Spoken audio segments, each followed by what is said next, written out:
ایک حسین نام کا بچہ تھا جو بہت ہی شریر تھا اور فوراً ہر چیز حاصل کرنے کا خواہش مند ہوتا تھا۔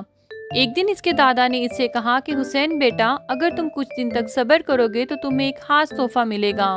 حسین کو یہ سن کر بہت تجسس ہوا اور اس نے فوراً پوچھا، دادا کیا تحفہ ہے؟ دادا مسکرا کر بولے، یہ تو تمہیں وقت پر ہی معلوم ہوگا، لیکن یاد رکھو صبر کرنا آسان نہیں ہوتا، مگر صبر کا پھل ہمیشہ میٹھا ہوتا ہے۔ حسین نے سوچا کہ چند دنوں میں تحفہ مل جائے گا، لیکن جب ایک ہفتہ گزر گیا اور دادا نے اسے کچھ نہیں دیا تو وہ بے صبر ہونے لگا۔ دادا نے اسے کہا کہ حسین ابھی صبر کرو، ابھی وقت نہیں آیا۔ حسین کو مایوسی ہوئی، مگر اس نے صبر کرنے کی ٹھانی۔ کئی دن بعد حسین کے دادا نے اسے باغ میں لے جا کر ایک خوبصورت سیب کا درخت دکھایا جو پھلوں سے بھرا ہوا تھا۔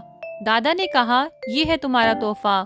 حسین نے حیرت سے پوچھا، دادا یہ درخت؟ دادا مسکرا کر بولے، ہاں بیٹا، یہ وہی درخت ہے جسے تم نے اپنے ہاتھوں سے ایک چھوٹا سا پودا لگایا تھا۔ دیکھو تم نے صبر کیا اور اب اس کے پھل تمہیں مل رہے ہیں۔ حسین کو اپنی محنت اور صبر کا نتیجہ دیکھ کر بہت خوشی ہوئی۔ دادا نے اسے سمجھایا کہ جیسے یہ درخت وقت کے ساتھ بڑا ہوا ہے، اسی طرح زندگی میں بھی اچھے نتائج کے لیے صبر کرنا پڑتا ہے۔